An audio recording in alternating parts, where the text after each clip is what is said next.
कहानी शुरू होती है एक छोटे से गांव में, जहां सभी लोग एक दूसरे के साथ मिलजुल कर रहते थे। वहां की सबसे बड़ी बात थी चांद के नजदीक एक छोटी सी झील। वहां की खूबसूरती ने सभी को मोहित कर लिया था। गांव में रहने वाला एक छोटा सा बच्चा था जिसका नाम रवि था। रवि बहुत ही चालाक और उत्साही बच्चा था। उसे रात को चंदा मामा की रोशनी बहुत पसंद थी।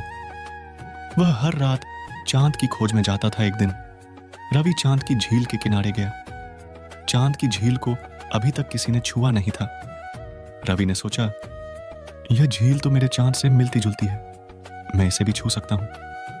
और बिना सोचे समझे वह झील में चांद की रोशनी को पकड़ने की कोशिश करने लगा। रवि ने चांद की झील को छूने की कोशिश की, लेकिन कुछ नहीं हुआ। झील के पानी में चांद की छाया बस तस्वीर में ही थी।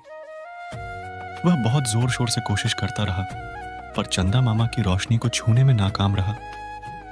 फिर वह उदास होकर वहां से चला गया और फिर उसके एक दोस्त ने रवि को बताया कि चांद की रोशनी को छूना असंभव है। चांद पृथ्वी से बहुत दूर है और इस झील में सिर्फ उसकी परछाई देख रही है, जो पकड़ेड़ ही नहीं जा सकती।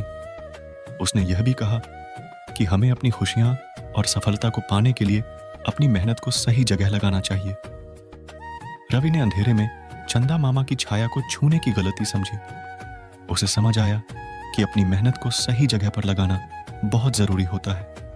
रवि ने अपने दोस्त की सलाह मानी और उसने मेहनत और समर्पण से अपनी पढ़ाई में ध्यान देना शुरू किया। उसने हर कठिनाई को पार करने का प्रयास किया और अपने लक्ष्य को हासिल किया। हम अच्छी पढ़ाई करके स्पेस में जाकर चांद पर जा सकते हैं और तब से और तुम्हारा यह सपना पढ़ाई करके ही पूरा होगा। अंत में रवि ने अपने पूरे दिल से मेहनत की और उसने अपनी पढ़ाई में सफलता प्राप्त की।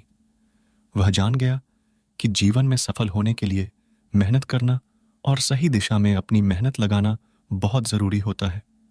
चंदा मामा की कहानी से रवि ने यह सीखी कि हमें कभी भी अपनी चाहती हुई चीजों को हासिल करने के लिए अनजाने में किसी अन्य चीज को नुकसान नहीं पहुंचाना चाहिए। रवि की यह कहानी हर किसी को यह सिखाती है कि सही दिशा में मेहनत करना हमें सफलता की ऊंचाइयों तक ले जाता है। वह चांद की रोशनी की झील की छाया को छूने की गलती से सीखकर आगे बढ़ा और अपनी मेहनत और संघर्ष से अपने लक्ष्यों को हासिल किया।